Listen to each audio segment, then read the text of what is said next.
Hey! Tambala na! At eto na sila, ang nag-iisang masugid na tagahanga ni Nicole Yala. Chris Chuper!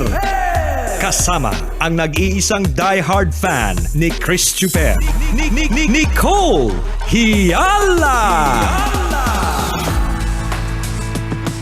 Mula sa Mahiwagang Burnay,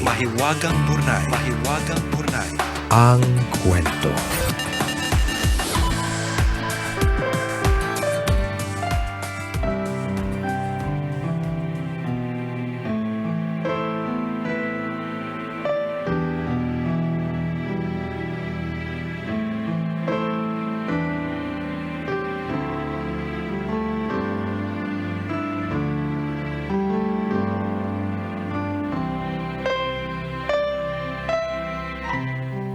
Dear Nicole and Chris, itago niyo na lang ako sa pangalang Hermie, 57 years old at tambalanista mula dito sa Angono, Rizal. Sumulat ako upang ibahagi ang aking kwento. Sana ay kapulutan ng aral ng mga kapwa ko tambalanista, lalong-lalo na ng mga may asawa. Lay minister ako sa simbahan nang makilala ko ang aking kabiyak. Coordinator siya ng mini parish at hawak niya ang vocation ministry. Naakit ako ng napakakinis at napakaputi niyang paa. Manang, suplada at masungit kaya lalo akong na-challenge. Naipagkilala ko at nagdasal na sana pukawin ng Diyos ang puso niya at magustuhan niya din ako. Ayaw sa akin ang pamilya niya dahil magulo at mahirap lang daw ang pamilya namin. May nanliligaw din sa kanya na may kaya sa buhay. Tingin ko, sadyang makapangyarihan ang dasal dahil ako ang sinagot niya. Ikinasal kami noong 1995 at nagkaroon ng isang anak na lalaki. Masaya kami nung una pero paglipas ng panahon, nagbago siya at nanlamig sa pakikitungo sa akin. Nadala siya sa sulsol ng pamilya na simula pa lang tutol na sa relasyon namin. Habang lumalaki ang anak namin, inilayo niya ang loob niya sa akin. Kinukuha niya agad tuwing lumalapit sa akin. Nagsimula tuloy akong maghanap ng kalinga sa iba. Patuloy pa din naman kaming naglingkod sa simbahan. Sa mata ng ibang tao, ideal family kami. Pero ang totoo, niloloko ko ang asawa ko. 2018 nang ma-diagnose siya for breast cancer. Stage 2. 2 years after, tinanggal ang right breast niya. Unfortunately, kumalat na ang cancer sa buong katawan and she only had 6 months to live. Bumalik yung closeness namin at naging sweet ulit kami sa isa't isa. Naisip ko ito na yung pagkakataon para bumawi ako sa mga kasalanan ko sa asawa ko at ipakita sa kanya kung gaano ko siya kamahal. Halos ospital na ako nakatira. Paglabas ko sa trabaho, diretso na ako sa kanya. Masakit makita na para siyang nauupos na kandila. Kung pwede ko lang siyang hatian sa lahat ng sakit na dinaranas niya, ginawa ko na. It was December 2020 when things got worse. Lumaki na ang tiyan niya at namaga ang mga paa dahil sa manas. December 24 nang sabihan kami ng doktor na iuwi na namin habang nakakakilala pa. The next day, saktong araw ng Pasko, namuti na ang mga mata niya at hindi na siya nakakakilala. Pabulong akong humingi ng tawad sa lahat ng panlulokong nagawa ko sa kanya. Tumulo ang luha niya, sabay marahang tumango. Makalipas ang 3 araw, habang nakabantay kami sa kanya ng anak ko at hawak ko ang kanyang mga kamay, hiniling ko sa Diyos na kunin na siya para matigil na ang paghihirap niya. Unti-unting lumuwag ang hawak niya sa kamay ko at pagkatapos ng isang malalim na hininga, iniwan na niya kami. Sa mga listeners nyo na may asawa, sana ay magsilbing paalala ang kwento ko na ipakita nyo ang pagmamahal nyo sa mga asawa ninyo habang may oras pa. Life can be so fleeting. Maging tapat para hindi magsisi sa huli. Araw-araw ipakita sa inyong asawa ang pagmamahal, hindi lang sa salita, kundi pati sa gawa. Hanggang dito na lang at salamat sa pagbasa ng sulat ko. More power and continue to be a blessing to us, your listeners. Ang inyong tambalanista since 2008, Hermie.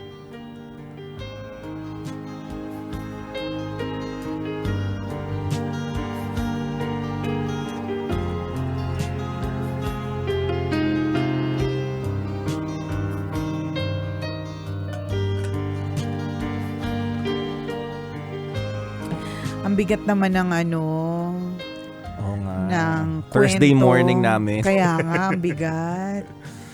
Ay, sweldo ba? Pampasaya, happy trigger. Di ba sweldo? Parang pumasok na yata kahapon, naubos ko na nga eh. Ganun ba? Kasi may naningilagad sa bahay namin, kumatok na okay. agad. Siyempre, Ako hindi pa ubos, Oo. yes. na-corner ako, yun, binigay ko na. Ikaw Sad naman. life. Oo. Pero at least may pambayad. Oo. At tama yan. Kapag may naningil, kasi may utang ka, dapat magbayad. Yan, Ganyan, yan. diba? So, Okay. So lalo ka nalungkot. Lalo ka nalungkot. Ubus na nga pala sweldo mo. Oo nga, ano ba yan? Anyways. Hindi. May pampasaya pa, partner. Oo, ano Double pa? pay. Ay, double pay. Holiday tayo today sa Pasay. Magkano ba yung double pay aabutin? Mga 800 pwede na. Basta kung ano man yun, partner. Oo, pwede. O, diba? O, laging may good news sa madaling Laging salita. may good news. Of course, merong mga nagpapasad, ganyan, 'di ba? Pero meron ding mga nagpapaglad or nagpapa-feel good, no? Pero honestly, of course, itong kwento ni Hermie ay talagang sadyang malungkot. Kahit na nakalipas na, ilang taon na yung nakalipas, parang yung pagkakakwento ni Hermie, no, parang it's as if yesterday lang yung ina-admire niya yung mapuputing mga paa nung gusto niyang ligawan. Correct. Hanggang Parang sa fresh na fresh pa, pa no? lahat, 'di ba? Parang dinala niya tayo dun sa kanilang relationship, ano. Pero ang pinakamaganda talaga sa lahat ng sinabi ni Hermie, yung sinabi niya na appreciate mo yung iyong asawa habang sila po ay nabubuhay pa. Habang siya, bakit sila? Ang dami. Ang daming asawa. Habang siya. O at least nilahat na natin, di ba? Sige na nga. Oo. Kung may pangalawang asawa pa't pangatlo. Bala ka dyan. Oo. Pero syempre, Ingatan mo sila. syempre ang mahalaga talaga, 'di ba? Yung meron kang asawa na mamahalin, na i-appreciate. And this story is not just for yung may asawa. Yes. 'Di ba? Para dun sa lahat ng mga taong may minamahal, sino man ang iyong minamahal at ano man ang iyong minamahal, pwede ring pets. Tama. 'Di ba? Alam mo, tama yung sinabi ni Hermie, life can be so fleeting. Ang bilis lang, ang daming mga split second na pwedeng mangyari na mawala yung buhay. 'Di ba? Yung mga hindi mo inaasahan. Kaya nga 'di ba minsan kapag ka nakakabasa tayo ng mga biglang namatay, yung mga comment sa comment section, nakakagulat, kausap pa kita kahapon. Ang bilis naman, Yes. 'di ba? Kasi talagang ang bilis. 'Di ba? Yung aksidente talaga napakabilis eh. Yung nagkamali ka lang ng tapak, Oo. nahulog ka sa hagdan, na miss mo yung 3 palapag. 'Di ba? Yung 3 palapag ba? Ang layo. taas. Seryoso na. Nagkamali pa. Talaga wala kang ligtas noon. 3 palapag eh. Sorry. Yung nagulat ka rin sa sinabi mo, teka, galing sa 3rd floor. Talaga pag nagkamali ka ng tapa ka, tegi ka noon. Sobrang dire-diretso. Wala makakaligtas. Walang ligtas. Imposible kung member ka ng ano. Meron naman. There's always a miracle, di ba? Ano tawag doon? Tatlong hakbang. Kung member ka ng Avengers, sige lang, okay lang. Pwede. Tatlong hakbang pala. Tatlong steps. Tatlong steps or hakbang. Kasi sa akin nangyayari yan, partner eh. Yung nagkamali ako ng ano, tapos na, naluluha. diba, na nagkamali ka ng tapak, tapos yun yung dahilan kung bakit posibleng mabalian ka. And it's just a split second na malikmata ka lang, na hindi mo nakita, diba? Ganun yung buhay. Kaya nga lagi nating sinasabi, hanggat may pagkakataon, ipakita ang pagmamahal, iparamdam ang pagmamahal, 'di ba? Kasi hindi talaga natin alam kung kailan, 'di ba, na kukunin. At sasama na yung loob natin ng bongga at mahihirapan lagi tayo sa moving forward kung yung huling moment na kasama natin sila nagkagalit pa kayo. May samaan kayo ng loob. Mainit pa yung ulo mo sa kanya. Tas kung tutuusin, dahil lang naman sa malamig na tosino. Di ba yung mga ganun lang mga kabababaw na kadahilanan? Totoo yun. Yung may atraso ka sa kanya, tas hindi nyo naayos, di ba? Yung natulog kayo kagabi, na nag-aaway kayo, nagtatampuhan kayo, tapos hindi na siya nagising. Mga ganun, may guilt di ba? Yung mga, totoo yun, no? Life is full of uncertainties. Kung kunyari, partner, tayo nag-uusap ngayon. Wag natin ibigay example yung sarili natin. Huwag ganon. Ayaw ko kasing mandamay. Huwag mo kong damay, ikaw na lang. Ba't kasali ko? Sige na, tayo lang naman dalawa eh. Ikaw na. At least kilala kita, di ba? Example mo yung baka sarili mo. may bilin ka na ngayon. Ako na bahala sa pamilya mo. Yung sarili mo na yung example mo, nandadamay ka. Ikaw etong nagsasalita, tapos dinadamay mo ako dyan sa example mong kamatayan. Hindi, totoo diba naman. na parang akala natin normal lang tayo ngayon. Sino mag-aakala na Huwag kang ganyan kasi baka pag may nangyari sabihin nila, ay kaya pala yung huling tambalan yun yung usapan. Oo, tapos ang lungkot pa ng background nila. Kaya nga. Ano pala yun? Premonition na. Oo, bawiin mo yan. Hindi pa tayo handa. Oo, di ba mali mo, hindi mo yung mga bagay na hindi mo akalain posibleng mangyari. 'Di ba? Ay posible pa lang mangyari. Ganun yun eh. Halimbawa, yung headband mo ngayon, party malagas yung mga beads diyan, yung tapos mga pearls. malunok ko, no? Masinghot mo sila. Masinghot ko sila, mga 5 agad. Kasi hindi ako nakahinga. Oo, di ba? Na wala nakapansin sa iyo. Oo. I mean, mga ganun. May mga weird talaga na mga parang yung mga hindi mo inakalang diba, mangyayari. Correct. Yung masabid ka sa sarili mong tinga. Ang laki. Ang laki. Grabe tinga naman. Paano sumabit yun? Diba yung mga gano'n? Ako perfect. Diba nahagok ka sa mga malunggay? Diba kumakain ka ng munggo na may malunggay tapos nahagok ka mga 5 dahon.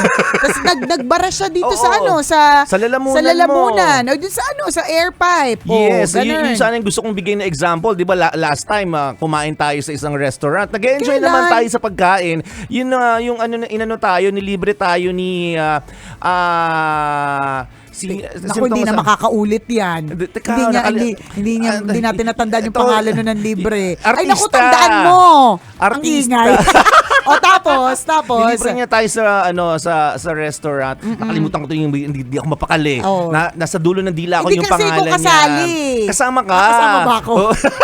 May kaibigan ba tayong artista? Parang wala naman. Nalibre sa atin sa MOA yung sa My Son. Kita mo na. Oo, si Rita Daniela na by the way, congratulations, buntis siya.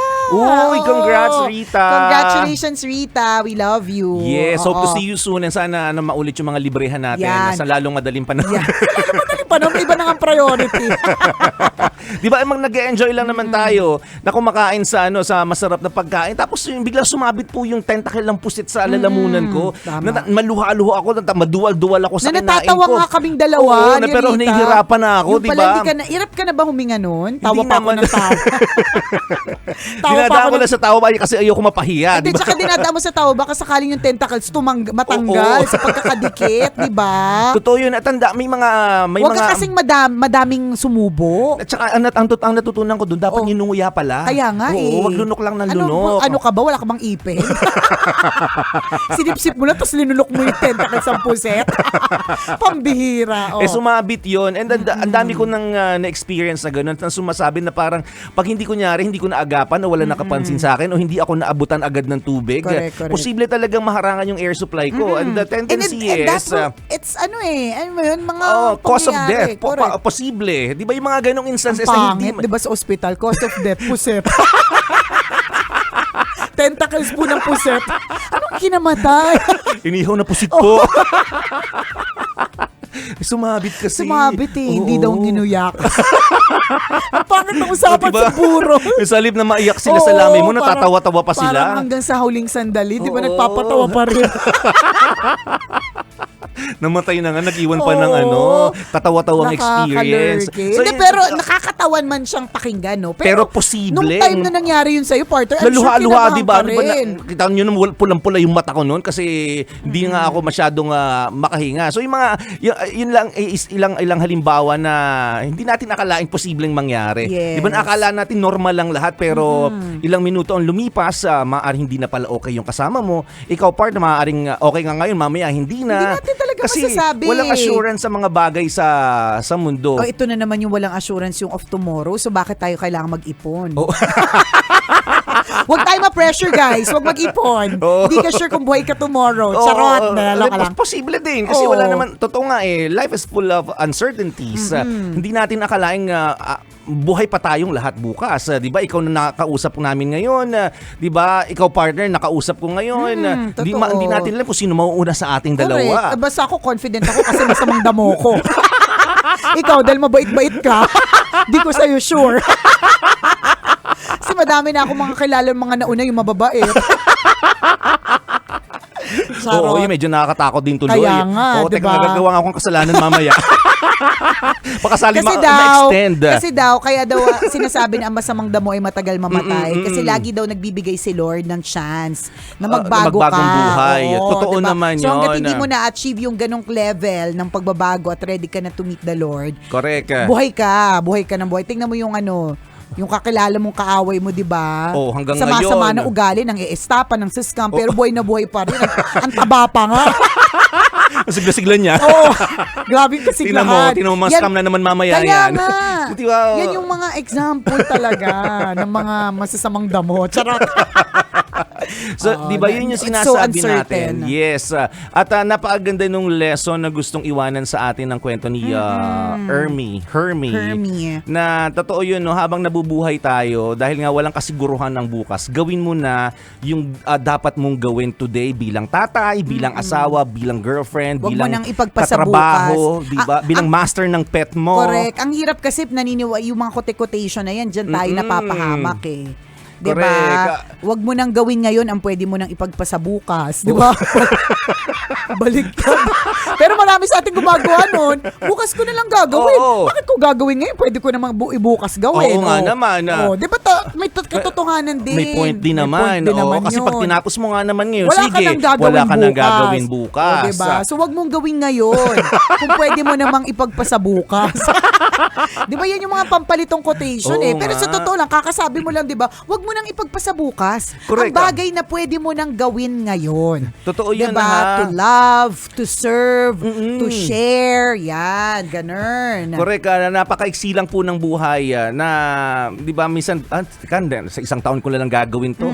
Di ba, sa kanan lang ako mag-celebrate ng birthday ko, pagdating ko na Yan. lang ng 40, hindi ka nga inabot ng 40. Kaya Di ba, nga. inabot ko na lang 27. Kaya nga. So, Diba? dapat celebrate ng celebrate. Oo, mga ganon. So, Celebrate life. Actually, hindi lang birthday eh. Celebrate life every day. totoo yun. So napakaraming aspeto ng buhay na gustong i-apply ang lesson mula sa kwento ni Kaya alam mo, partner, Hermie. lagi ako naka-OOTD. Kasi walang kasiguruhan nga Walang ang kasi, bukas. at least, diba, sa huling araw ko sa world, passion pa rin ako. Sarap. Totoo din yun. Yung mga ganong mindset, di ba, i-enjoy mo kung ano yung meron ka ngayon. Kasi Tama, wala talagang assurance of tomorrow eh. totoo yun na parang sige yung iniipon ko ngayon, gagamitin ko yun siguro after 5 years. Wala namang masama dun pero walang kasiguruhan na bukas na buhay ka pa after 5 years. Di ba? So yun. Kasabihan niya ng mga walang ipon. Oo. Di ba? Totoo. Mindset po yan ng mga walang ipon. Oo, Yan, ng mga yan, hindi yan. marunong magplano. Yan. Oo. Diba? Kung ikaw yung nagpaplano, hindi ka kasali sa usapang ito, huwag ha? kang sumali. May ipon ka eh. Di ikaw na, ang yabang mo. Di ka kasali, may ipon ka, mayamang ka. Oo. Di ikaw na nakakaluwag-luwag. Oo, di ba? Di ikaw na. Oo. Basta hindi ka kasali sa Hindi ka usapang kasali to. sa amin. Oo. Na mahirap lang. Walang Oo, ipon. di ba? Basta ang Kasi bida dito si Hermie. Oo.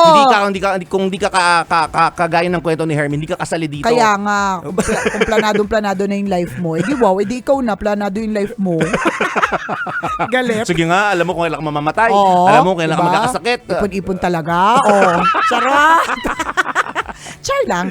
Oh, joke lang yun. Joke lang yun. Siyempre maganda pa rin naman yung pag-iipon. Tama. Kasi life is so uncertain. Yun, Oo. yun naman din yun, partner. Life is so uncertain. Hindi mo rin alam kung kailan ka magkakasakit. Tama. Tingnan mo katulad nito, 'di ba? At least kapag ka may ipon ka, hindi or 'di ba nakapag-prepare ka, meron kang emergency fund, ang ano mo na lang, ang focus mo na lang is the recovery. Hindi mo Yes, naiisipin yes. hindi mo naiisipin yung yung mga gastusin ba. Ganun. Tama, walang masyadong sakit ng ulo. So, Ang daming lessons. na pwede matutunan mula sa kwento ni Hermie. Basta Yes. do it today. The day is today. The moment is Correct. now. Show You have- your love. Yes, ngayon mo na. Oo. Kung nag-iisip ka matagal ng panahon, kailan kaya ako makakapagpadala ng alay sa tambalan? Oo. Sure ka ba bukas buhay ka pa? So ngayon mo na padala. At siya talaga yung mauna. Sa ating tatlo, siya yung mauna. Yung gusto mag-alay pero hindi pa makapag-alay. Gawin mo na. Gawin mo na, ang dami mong dahilan. hindi naman siya yung mauna. Oo. Eh what if gusto mo magbigay kaya lang wala ng tambalan? Oh, naiyak ako. Di ba? Oh, so do Correct. it today. Walang Wag mo nang kasiguruhan eh. Wala, versus yung wag mo nang ipagpasabukas yung mga pwede mong gawin ngayon. Mas maganda Tama. yun kaysa yung wag mo nang gawin ngayon yung pwede mong ipagpasabukas. Pantamad yun. Salamat Hermie for sharing your story with us.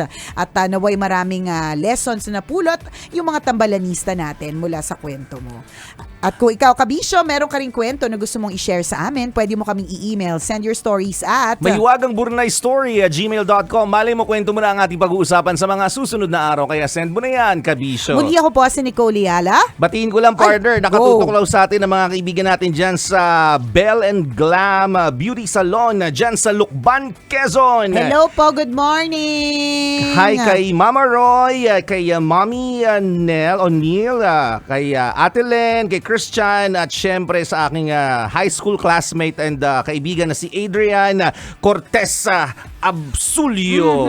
Good morning sa iyo, Tokayong Adrian. Salamat sa pagtutok. Enjoy at ingat-ingat po tayong lahat. Muli ako po si Nicole Yala. At ako naman si Cambio King Chris Chuper. Na nagpapaalala, walang matatag na relasyon sa malanding may determinasyon. Yun!